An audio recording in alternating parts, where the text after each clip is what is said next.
What's up, everyone? My name is Jack Bouvier with the Bouvier Real Estate Group here at The Real Broker in Saskatchewan, and I'd be more than happy to help you out with any of your real estate goals, journeys, questions, queries, comments, concerns. I'm more than happy to help out in any way I can. No pressure, no obligation whatsoever. Feel free to reach out. My contact information is in the description below. You could book in a call with me. You can find out all the details of this blog here, and I'd be more than happy to, again, like I said, help you out with your real estate journey. So feel free to reach out. Now let's dive into this video. All right, so the number one cause that could potentially cause a market crash is immigration dipping. That is when the population growth stalls. Now, immigration has been our silent engine for our housing market. In recent years, Saskatoon's steady stream of newcomers has boosted demand for home ownership in lots of recent years. New immigrants, interprovincial, international migrants need places to live. Whether they're going to be buying or renting, this pushes up the prices and the demand even further. Now, in fact, a national study even found that immigration contributed about 11% of the rise in houses prices from 2006 to 2021. Obviously, more people equals more demand. So what happens if that engine sputters or even stalls? Well, we're already seeing signs of this with the government of Canada facing housing costs and cost of living concerns. They've announced cuts to immigration targets in the late 2024. They do plan to scale back some annual newcomers significantly. Originally from 500,000, now they're planning to drop it down to 365,000 by 2027 to reduce temporary immigration. Now, why does this even matter? Well, the fewer the immigrants means the slower the population growth and potentially fewer buyers and renters entering the Saskatoon market. Now, for Saskatoon, which has prided itself on steady in-migration supporting housing demand, this sudden drop or potential sudden drop in newcomers could cool that demand very, very fast. If you think about it, rental towers built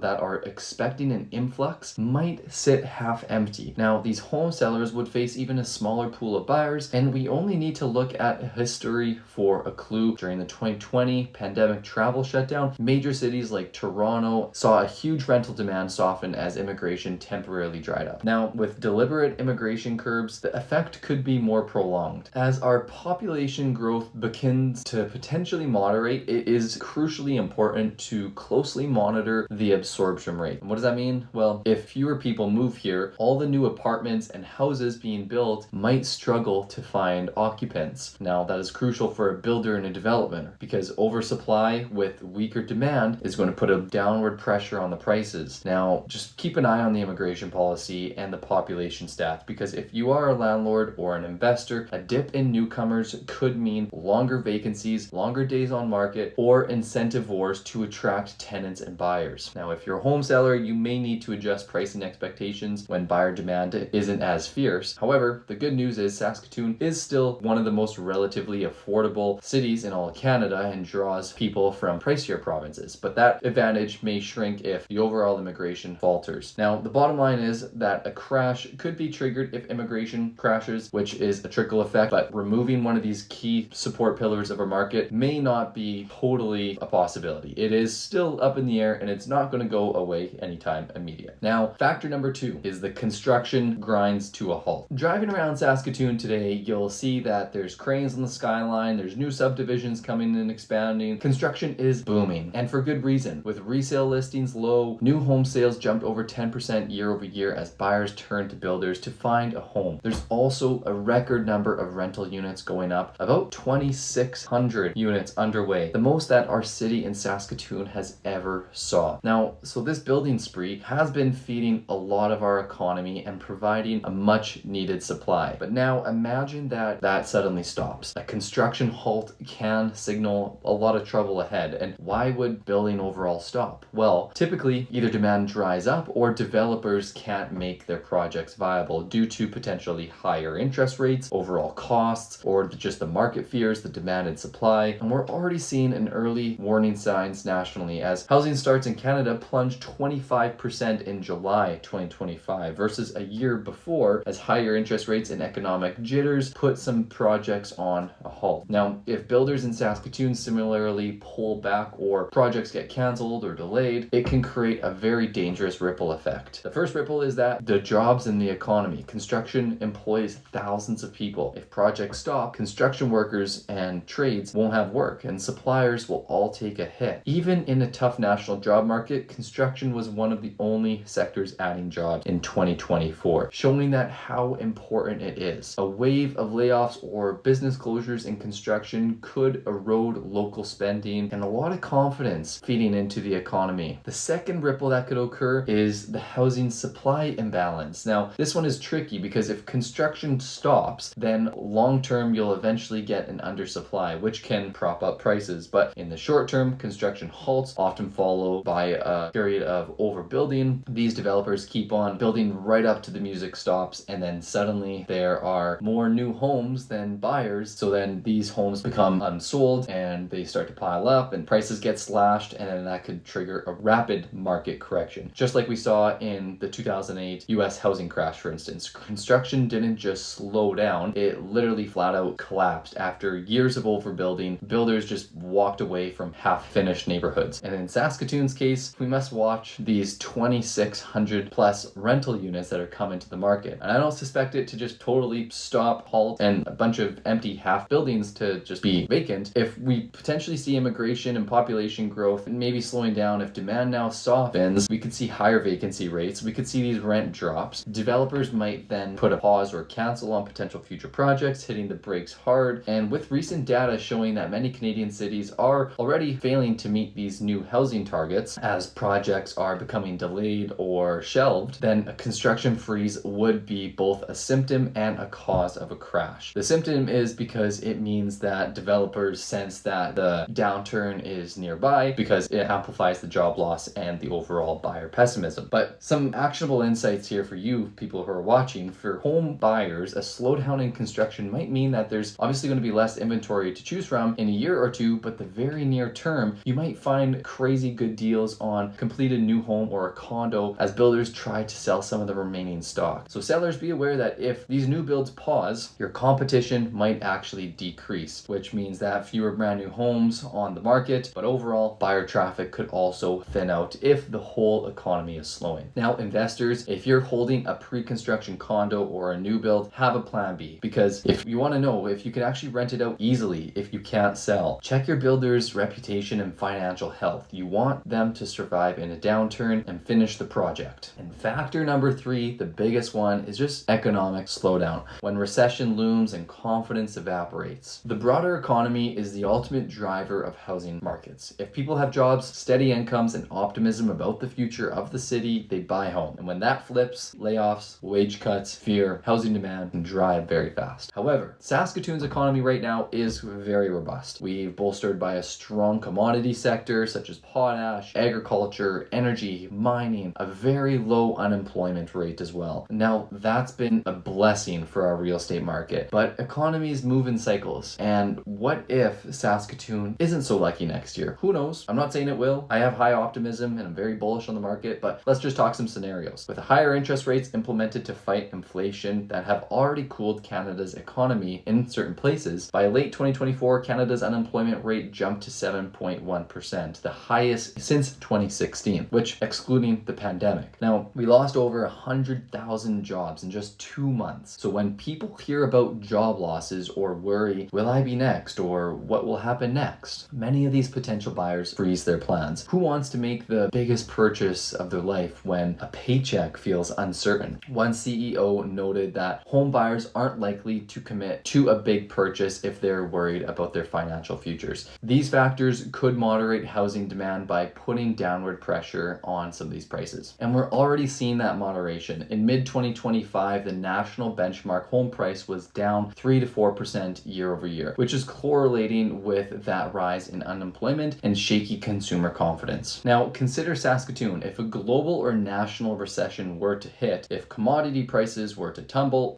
our region would feel it. Major employers might scale back, unemployment could rise, and even those in secured jobs might become cautious. Housing, as much as it is about psychology and economics, it is a confidence game. When the bad news hits, buyers sit on the sidelines. Even sellers get nervous, which can lead to a rush of listings by those fearing prices are going to fall even further. Exactly what can turn to a slowdown in a true crash. There's also the debt factor. Many Saskatoon homeowners have mortgages, and obviously a lot of those people bought when the interest rates were much lower. Now, as of 2025, a huge chunk, typically around 85% of those fixed rate mortgages from ultra low rate eras are coming up for renewal. So if the economy is weak and those home buyers are facing payments, some could potentially struggle to pay or choose to sell, which is also adding more new listings to a soft market. Now, we're already seeing a slight uptick in mortgage delinquencies nationally, which is maybe 0.21% in late 2024, rising from a record low. Not high, but the direction is noteworthy. If the economy worsens in the GTA, for example, when unemployment hit about 9% recently, home prices fell back in 2021 level. That's a real example of jobs and house prices that were moving together. So if you are worried about a recession, just take proactive steps. Buyers, get pre-approved now and lock in a rate. If the economy dips, you might find better prices, but lending could also tighten. So having financing is just pure gold. Also, focus on job stability. Maybe hold off on stretching your absolute max budget. Sellers in a slowing economy, consider potentially listing sooner rather than later if you do ultimately need to sell in the future before prices potentially soften even more. And also, price realistically. When buyers are few, the homes that are those priced at a market or slightly under to spark interest. Investing in those slight upgrades or staging can give you that competitive edge when buyers have lots to choose from and they're a little bit hesitant. And as for investors, this is your time to ensure your portfolio is recession proof. That means adequate cash reserve, diversified income streams, and perhaps some of these very greatest opportunities that you might ever receive in the next market crash. A downturn can be those opportunities where you acquire properties at a very good discount. And if you have the financial buffer to handle short terms of pain, Warren Buffett famously says that you got to be fearful when others are greedy and be greedy when others are fearful. So if you've done your homework and you have capital, a slow market could be one of your gateways to snag that superb deal. So by now, it's clear that a market crash in Saskatoon would likely need a perfect storm of these three factors, and drastically fewer newcomers, freeze in building, and a slumping economy all hitting together. The good news is that this scenario isn't guaranteed and not overall very likely, if you ask my opinion. In fact, as of now, Saskatoon's market is holding very strong. Sales are quite healthy, prices are up year over year, and our city's relative affordability and diverse economy here in Saskatchewan make it even more resilient than ever than some overheated markets. Some local experts remain cautiously optimistic, such as myself, and governments are even taking their steps like incentives for builders and tweaking other certain immigration policies to soft land any housing corrections. That said, be aware of these potential crash triggers. That means that you can plan ahead. It's like seeing storm clouds. You want to grab an umbrella before it rains. Maybe all three of these factors won't collapse at once, and let's not hope that happens, but even one or two could cool the market drastically. And a cooled market isn't the end of the world either. It's a part of a normal cycle. Remember, every cycle, there are opportunities and risks. Even if we hit some bumps, Saskatoon remains a vibrant, growing community. People are always going to need homes, and real estate is always going to be a long-term game. So as most people say in real estate, don't just wait to buy real estate, buy real estate and wait. And the key is making wise decisions no matter the market. So if all of this sounds a bit overwhelming and you don't know what to do, well, don't navigate it alone. I'm here to help. Whether you're even thinking about buying or selling or investing to capitalize on the market in this Saskatoon real estate market, I'm here to help and be that resource for you. Let's chat about your situation, your goals. Even just a quick 5-minute chat can bring tons of clarity. Absolutely no pressure or obligation at all to do anything. I just want to be of value to your journey. I'd love to hear what you have in mind and what you got going on. And even if it's just an answer to some questions and give you a second opinion, you can find all my contact details in the description below. Email, social media, whatever is easiest for you. Remember, the best time is to get guidance is before you make that big move in the real estate market, especially in that potential shifting market. I've helped many clients just like you safely buy, sell through these different market cycles, and I'm confident Saskatoon is going to continue to offer great opportunities ahead. So you just need the right strategy. Well, I appreciate you so much watching the end of this video. Thank you so much for watching. If you found any of this helpful at all, please hit that like and subscribe button. It would do and mean the world for me, and that way you also get up-to-date real estate information every single week. Truly appreciate your time and support, and I'm excited to help you along with your real estate journey. Till next time, you have a great day.